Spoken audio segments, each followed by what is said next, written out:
Welcome back. Thanks very much to Transport Malta for lunch. I think they did a lovely job cooking all of that, particularly the pork. Now, some of you may have been sitting in the room for the second session and thought, do you know what? I would like to be an aircraft manager. I would like to set up in Malta with an AOC. This panel is here to talk you out of doing that. I think we're going to hear why it's such an awful job. Not from everyone. I think Thomas from JSSI is going to be telling you it's great, and JSSI would like to support you. And I used to have also like experience with aircraft management. So the good thing is that I'm not into it. I'm outside. I'm on the other line, so I'm going to be able to challenge them if I need to. And are you a lot happier now you've moved from aircraft management? Yeah, definitely. No comparison. Yeah. So we'll start with the happiest person. Let's go to the grumpiest. Graham, do you want to introduce yourself? Hi, some of you will know me, Graham Williamson. I'm with Gama Aviation. I'm not grumpy. I'm actually quite happy.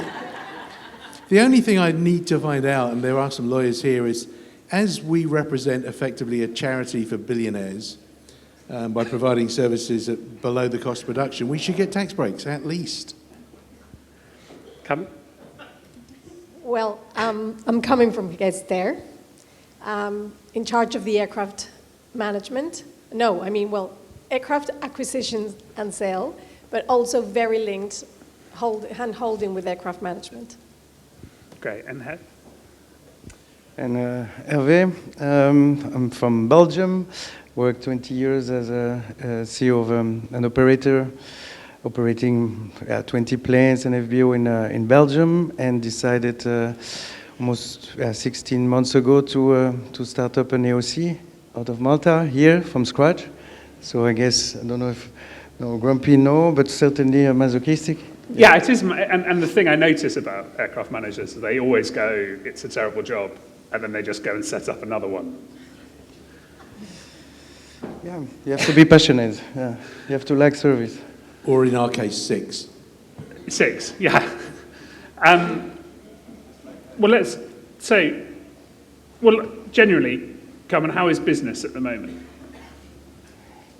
Well, we've seen an increase in the interest of new owners because, as we know, there's been this increase after COVID of aircraft owners. We've had quite a few second young generations purchasing a second-hand aircraft. So obviously not all of them are going to follow the previous steps of their family management. They like to explore, they like to test how international they can become.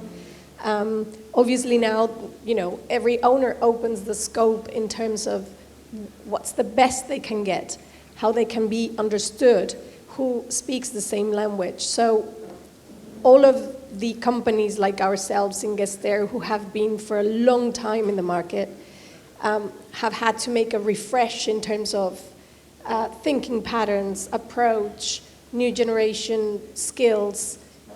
It's been like a reintegration of being able to provide a service that is expected as a given.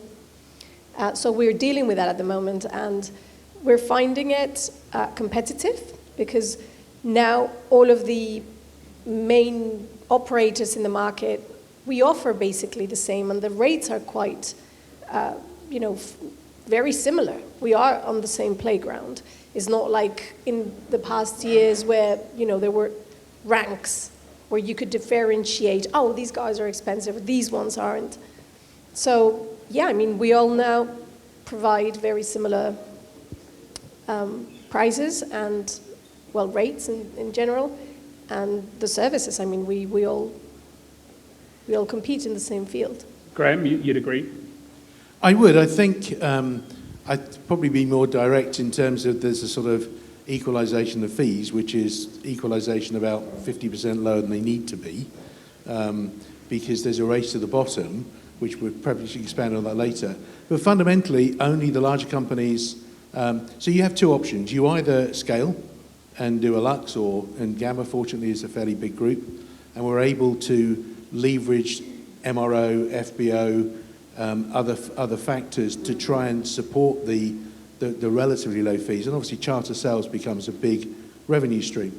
But then the other side of the coin, and there are operators, we're in a world of, at one end you've got, Berkshire Hathaway and NetJets and Vista, and to a certain extent Lux, and what Patrick's done is amazing. Then you've got smaller operators who offer highly bespoke, highly boutique, and owners are willing to pay for it. We're trying to be somewhere in the middle, 40, 50 aircraft, still know the owners, still have a relationship. It's not a commodity. You're not just a cog in the machine. You have your own crew, you have a relationship with the CEO, but you get some economies of scale. So and I still think there's demand for that. But it's just hard. It takes so much longer to convince, develop, and establish a relationship than just doing it on price. Hervé, you're perfectly qualified to speak here because you were at Lux and now you've set up a boutique. That's what you, and you're saying that you don't want to go above a certain number of aircraft. Exactly. Yeah, I want to cap at some time because I think at some point we all know it's a intuitu personnel relationship business, and it takes a lot of time.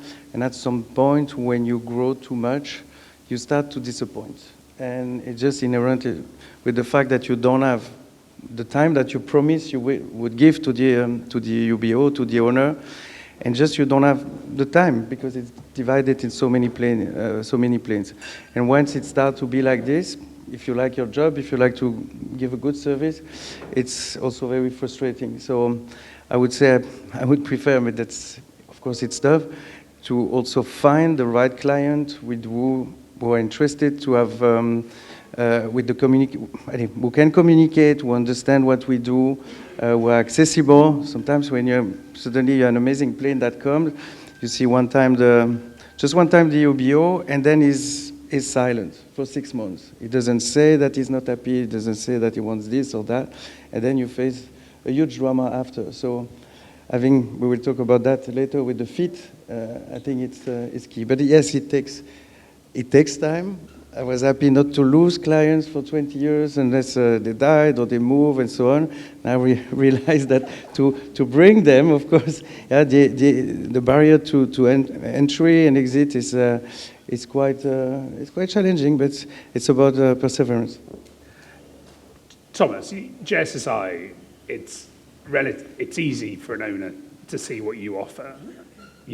With you, I sign up, I can do tip to tail or I can do engine, but, and I think the benefits of programs are pretty well understood now. I hope so. I would say, so first of all, to transfer you to the first question, I think the markets, for us, JSSI, we've been focused on brand new deliveries aircraft since a couple of years. As the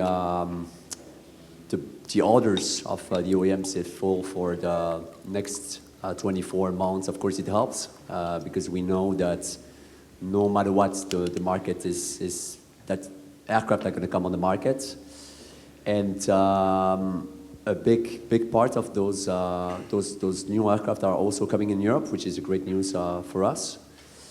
And to answer to your question, yes, I think while I believe that at least for the engine programs, everybody seems to be convinced about the need for programs. I still believe that we have still a lot of work to be done on the airframe, where I still need to tour to the OEMs, to the operators, to the management companies, just to try to stress the benefits that those operators have to work with us.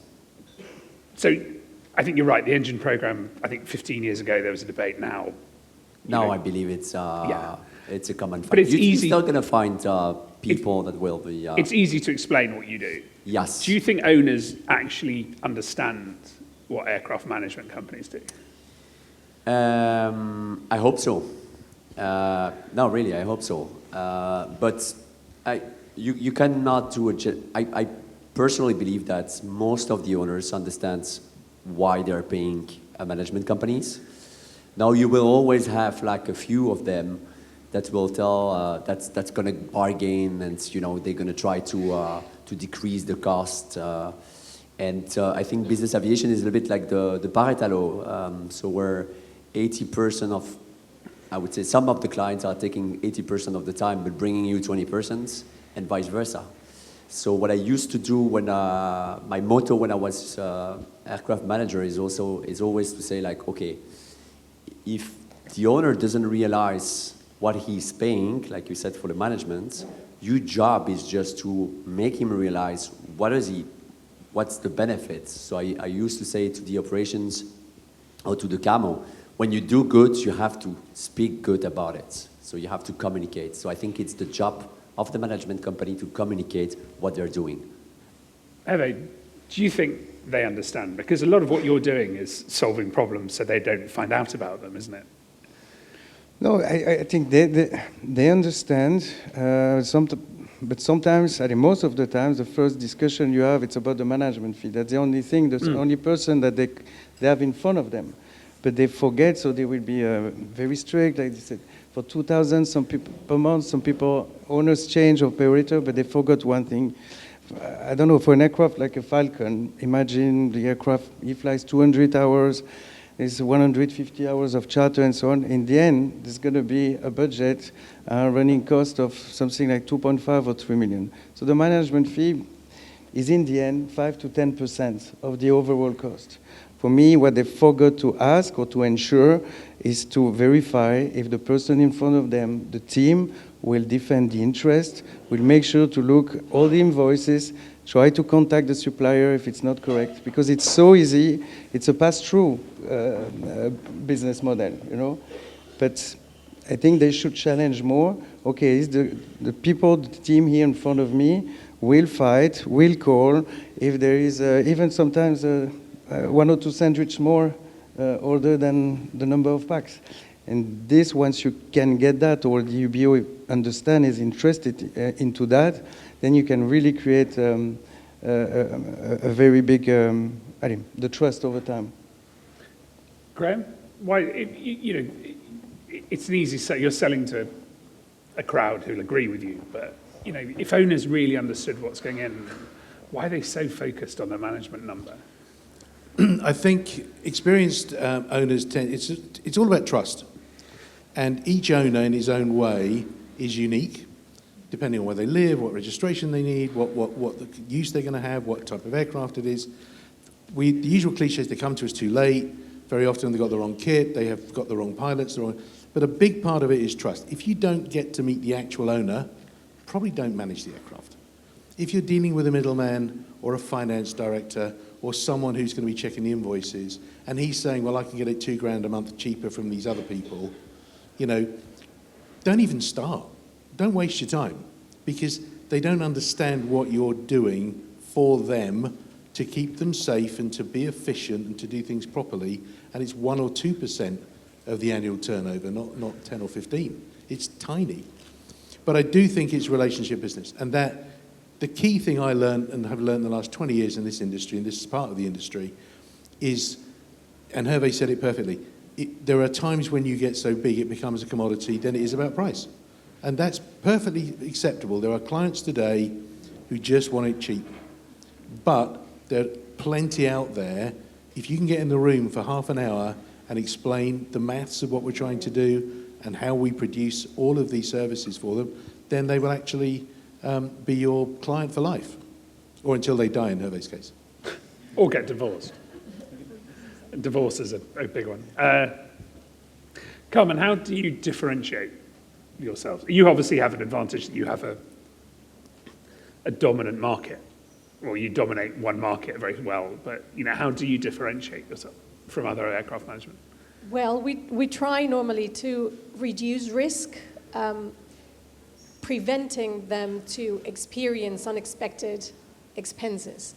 We try to normally talk them through, as all of us have said, through whatever is going to be costing in reality what they've bought or upgraded, depending if they got a new aircraft or if they've chosen a specific aircraft for the next 7 years. And then we we explain it as when you change homes. It's like you need to know, now that you've moved into this home, you know what you've got, the size of your aircraft, what it costs annually, and then the team that is backing you up in terms of translating and telling you everything through the process, because not all of them are familiar with, for example, if they change brand and they were used to Gulfstream schedules and now they are in Bombardier because they're exploring. They've changed the crew. Not everyone is able to explain to an owner exactly what to expect, and we are there to put together every single piece of the puzzle and then try to be hand-holding through the whole time of the management so that they feel that they have someone looking out not only for the money, which is very, very important, but for the whole team of lowering the risk of not knowing that they don't have a qualified team looking after the needs. Because if they don't feel that you understand what they really need, just as Graham said, every single one is unique. Every single one wants something specific to be looked after, and then you need to make it stronger, and you need to, assign one of your team to be always highlighting that very specific part of that client. And so we are differentiating in that specific risk point. Graham? Totally agree. I was trying to think about what it is that we can do today that's slightly different. And that is that actually what has changed in the last 20 years, I'm saying we should meet owners and we should know owners. That's getting harder and harder. But what we can do is as a group, as a collective, as a team, all the people in this room, one of you will know the owner. One of you will have that relationship. All I want to do is convince you that Gestair or Hervé with the JetHouse or Gama, that we will look after your client. And he will be grateful because we do things properly. And if he says, but they're a bit more expensive, defend it. Look at what we provide for that fee. Don't say, we'll beat them up or we'll get you a cheap one. It's up to the family offices, the lawyers, the maintenance providers, JSSI. We have to work together to create a product that people are willing to pay for that doesn't cost more than the cost of production. Everybody today has talked about innovation, empty legs, trying to reduce costs and overhead. When I joined TAG in 2004, our Falcons got 14,000 francs an hour, and we did 1,100 hours a year on our aircraft. Within 5 years, it was 9,000 francs an hour, and we did 700. The world has changed, and we need to restore it, or we're dinosaurs, we'll die. Now, as you said, the innovation in the operators industry has not been amazingly improving over many years.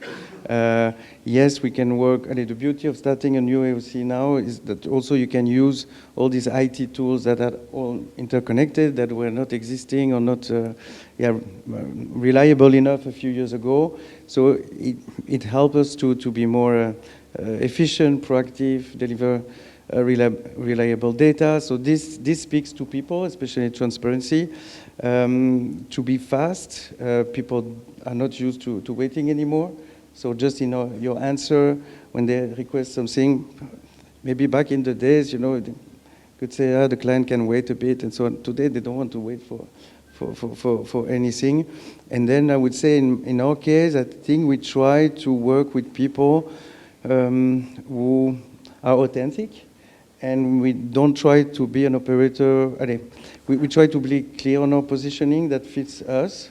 And in our case, we want to position or to be like a family office specialized in aviation.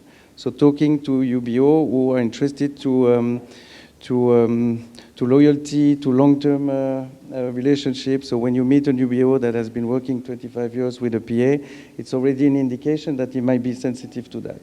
But it doesn't fit to everyone. So be clear with your values actually. And we talked about pass-through. One of the things you've all had to deal with is costs rising. We've seen, we're talking about charter. I can't do the franc euro conversion, to be honest. But we're talking about, we've seen costs rising. We've seen spare part problems. I don't know, Thomas, do you think owners are just lumping it? Are they just used to prices going up? Honestly speaking, I hope today, for me, it's an opportunity. as JSSI. So I hope that the words that the operators are going to say just after is yes. They are worried about cost increase because, of course, from our product, we got a solution, which is the airframe proposal, for instance. When I introduce a proposal for the airframe, I always say, we are giving you a budget for the next 5, 6, or 7 years, depending on the term. And the goal, of course, is to set a budget where we know that at the end of those terms, the cost of the aircraft is not going to be above that rate. If this is above, that means that it's going to be a loss for GSSI. So our goal is when we get a proposal, when the aircraft is enrolled, then we start working with the team, with our network, with our collaborators or partners to find parts that will help us to decrease the cost of the aircraft, to get at the end of the term with a positive balance that we will give back to the owner, or 100% on a positive, on the new programs, or 70% cash back. So I think that yes, today parts and inflation is gonna keep rising, but I think it's a great opportunity also for the operators to mitigate those risks with JSSI. Hervé, have you had any owners be so outraged that they've decided to give up owning an aircraft? I think in the past, one or twice, I think mainly it was the willingness to purchase was mainly driven by ego. If it's only ego, without ego, there are no business jets. But with the ego takes too much importance, yeah, sometimes there's like big disappointment. Carmen, have you seen any owners in the last few years go, this is ridiculous, I don't want to pay anymore? Not really. The ones that we've lost is because they had a twist in their own business. So they justified, like, the first thing I need to get rid of is my aircraft, because they know it's one of the things they need to let go. Because even if, they've been one of the ones that don't love the charter scheme, and they've been chartering really low, then, of course, it gets you. But not really any owner that have gone like, I don't want it. No. I mean, I think all of the ones that get to buy, they know what they will be expecting in terms of joining the ride. But yes, as Hervé says, ego plays a big time when choosing the aircraft, but then when they let go, it's because of other reasons. Graham, you put together some charts to show us how profitable. This is really to put the nail in the coffin, isn't it, of anyone planning to do? Literally, anybody's welcome to have this. There's 4 here. There's one for a 10 aircraft, another for 20, another for 30, another for 40 and 50. The point is that when you look at, and Charles is here from the authority and represents EASA and saying, I have to have these post holders. They have to exist. There are going to be requirements for flight ops, for engineering, there's going to be customer service, there's dispatch. And each of these people, if you assume that a pilot manager can probably cover up to 15 or 20 aircraft quite comfortably, then he'll need a deputy. When you add it all together, if you have 10 aircraft and you are operating those aircraft and generating less than 18,000 euros per month in revenue, you must be getting paid another way. It's not mathematically possible to do this job for less than that money. Now, Hervé, we can challenge it, we can look at it in detail, you can tweak it here and there. But trust me, gross error check, you need 15 to 20 people, and they have to sit in an office and have a laptop on a phone. You're not going to do it for less than 2 to 3 million a year. And to do 2 or 3 million a year with 10 aircraft, they're going to have to pay you the best part of 200,000 each. It's a mathematical fact. And actually, the economies of scale, last thing I'll say on it, is it's an exponential curve. So the bigger you get, the less the benefit from the economies of scale are. Once you get to 40 aircraft, you can drive it from 18 to 15 to 14 to 12 to 11. Once you get to 10 or 11, it's really difficult. I know operators who are managing aircraft for free just to get some revenue from charter. It's insanity. It cannot be sustainable. However, if you have you know, someone that has a relationship with the client who's willing to pay, fantastic. If you've got 350 aircraft and you get 5% on fuel, that works too. But if you want a bespoke product, you have to pay for it, period. Hervé? I bear in mind that you can't read these figures from here. This is like an eye test. Or I can't. I haven't got my glasses on. I totally agree. If you want to offer good service, you need to hire also the good people, and they have a price.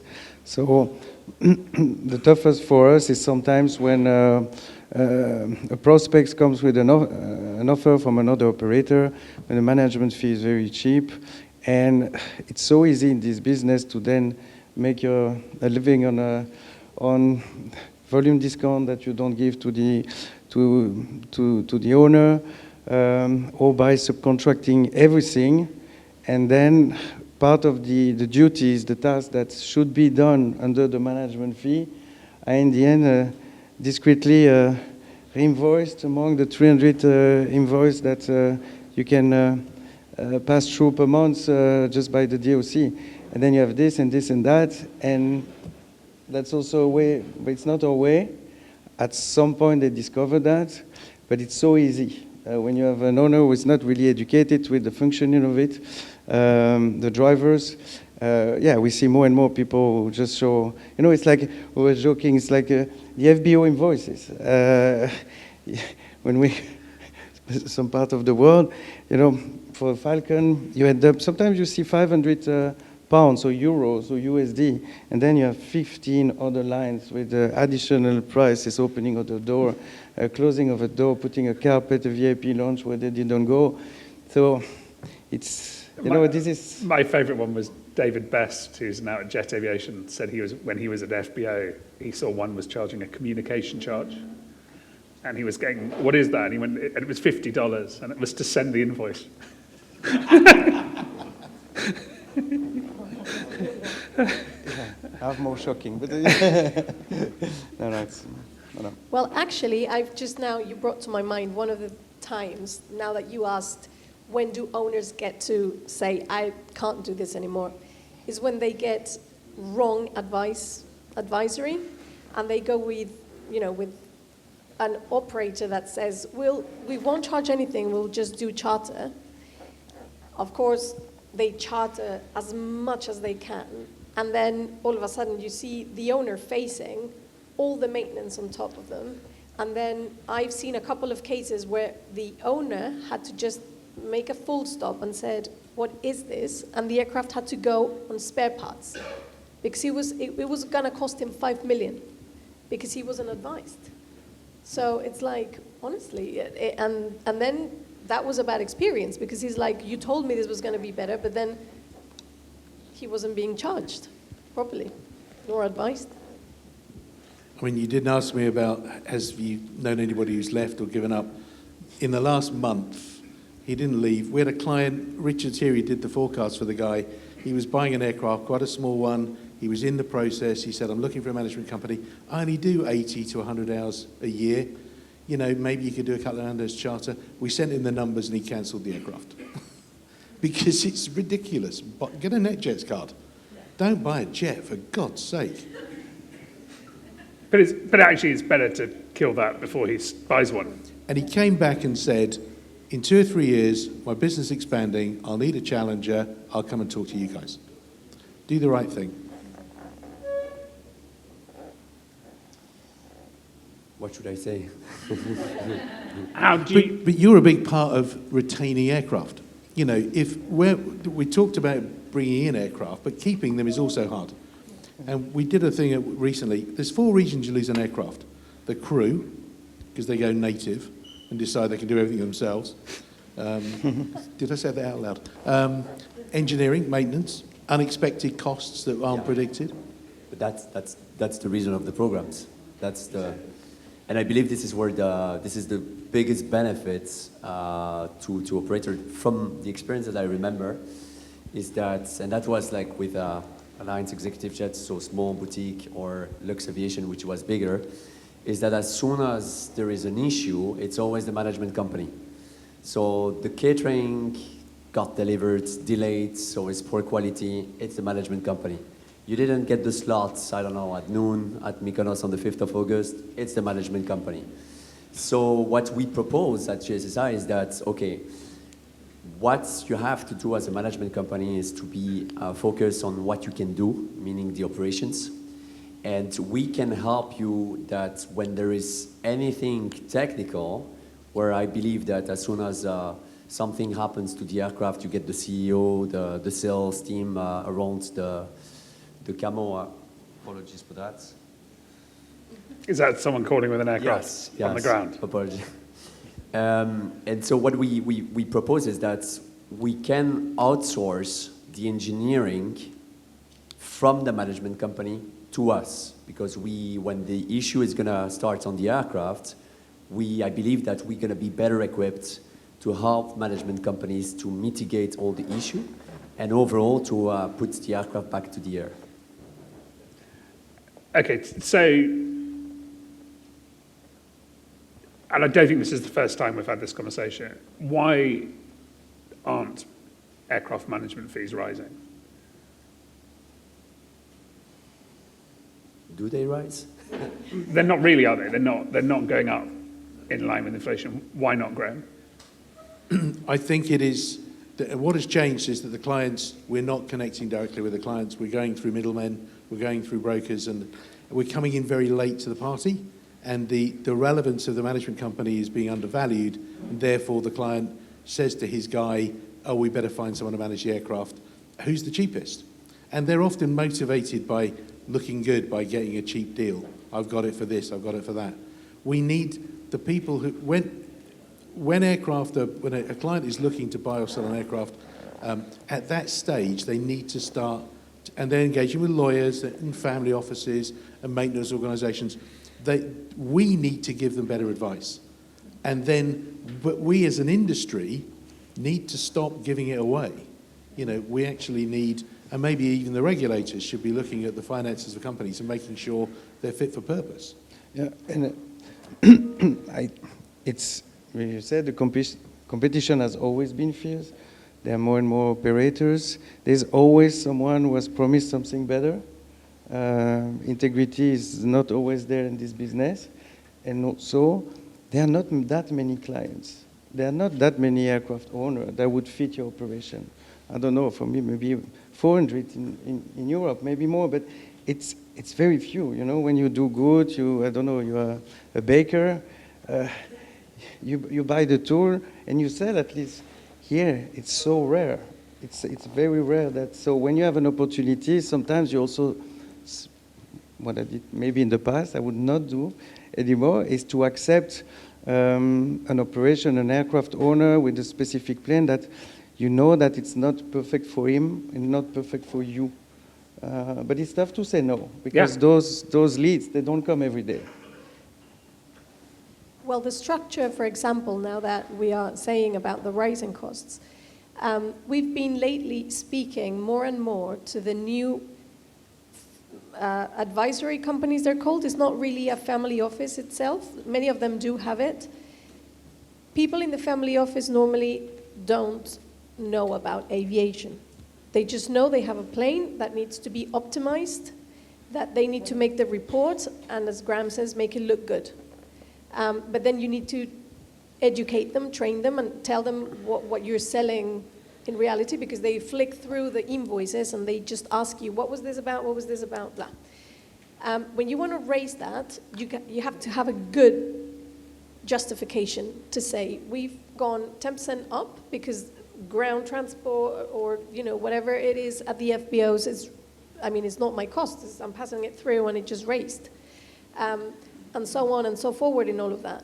But it's very interesting how when you get to speak to the owner himself on a Teams call, by phone, whatever, he just asks you, why is this raising, or why did I get this time? And then you explain, they understand and they approve you. And they say, okay, go ahead.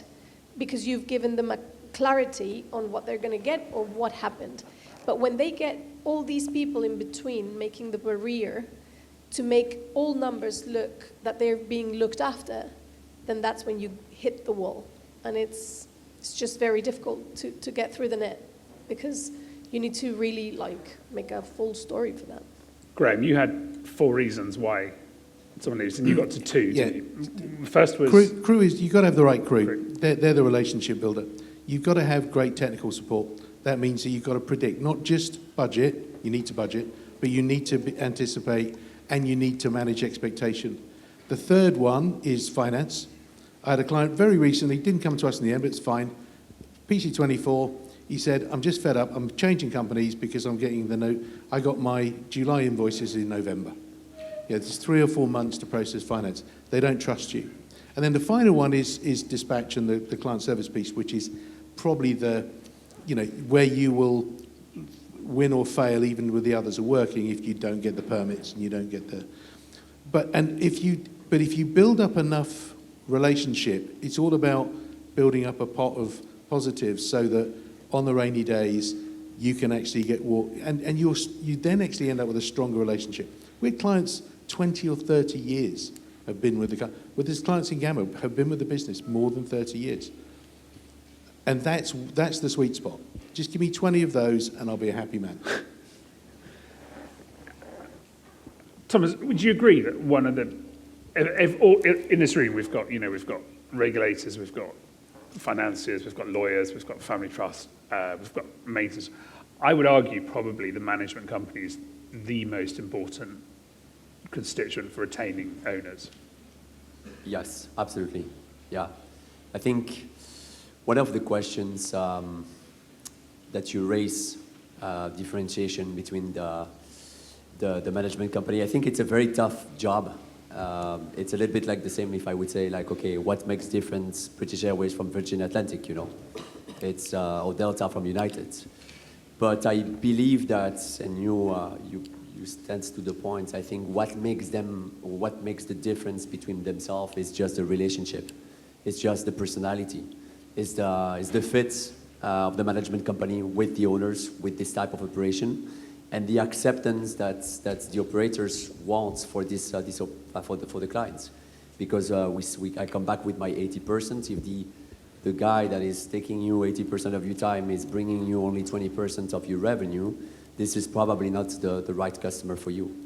So, but definitely the management company is as Hervé said, it's the family office part of aviation. So usually family office are really good to manage the wealth of the owners, but they don't have the expertise for yachting or for aviation, and this is where those guys are coming into the table. Would you agree, Hervé, that that it's that personal connection is the most important thing? No, it's everything. Yeah, it's everything.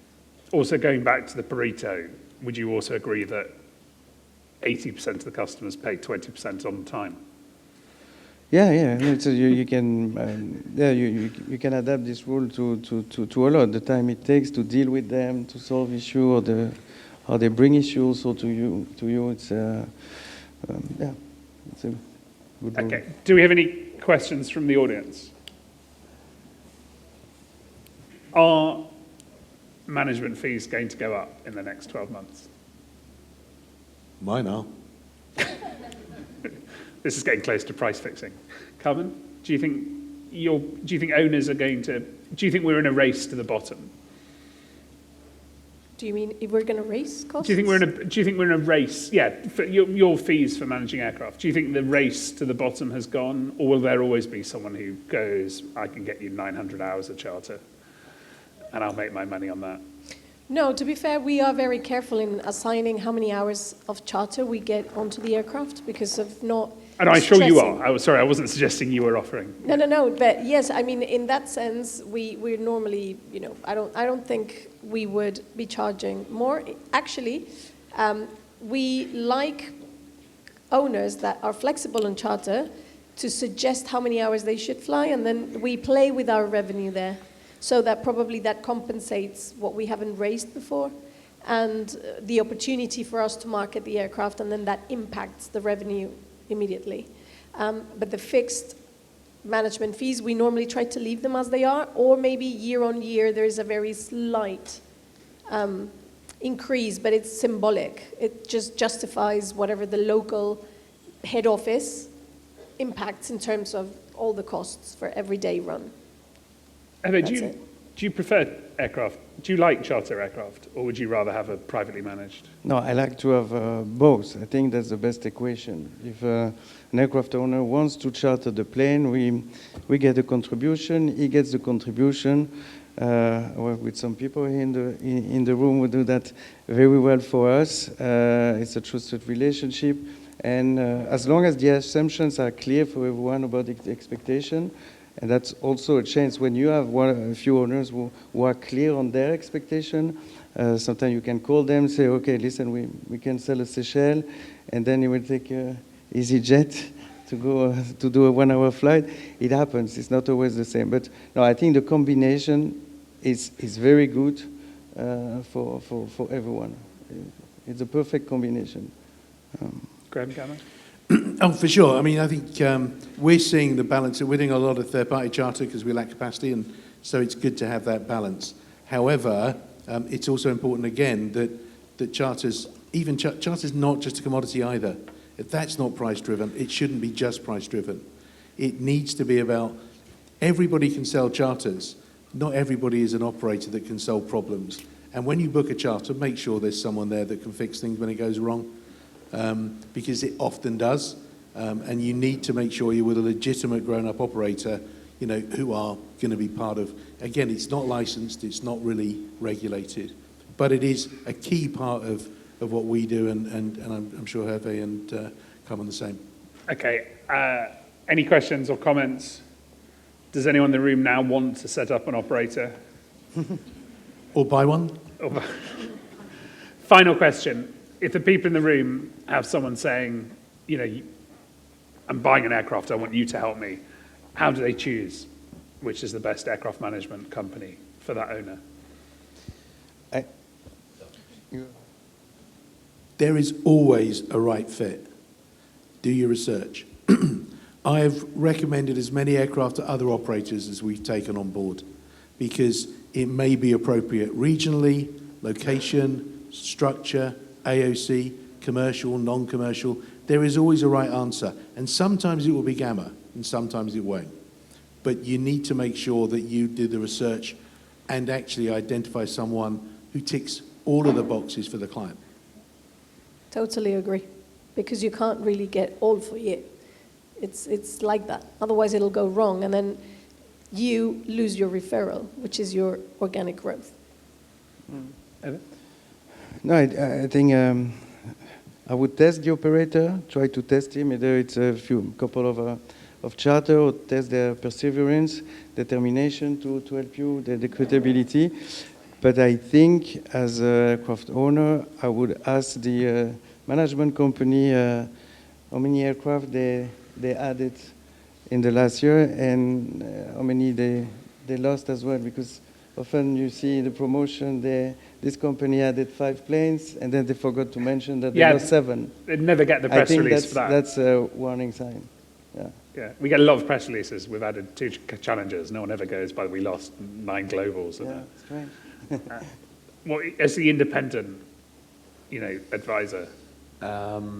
Good question. I think, like you said, you have to do your homework, number one. And I also think that you have to raise the question of what type of management companies you want to work with. You have, just on the panel here, you have a small boutique one, and you have a more larger one. So, of course, everyone, like you said, there is a fit for everyone.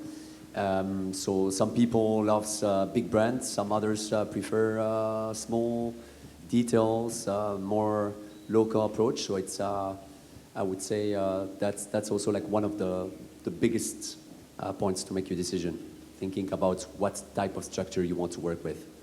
Actually, I think you've all got it wrong. The correct answer was make sure they have a AOC in Malta. Absolutely. Thank you very much. That was great. Thank you.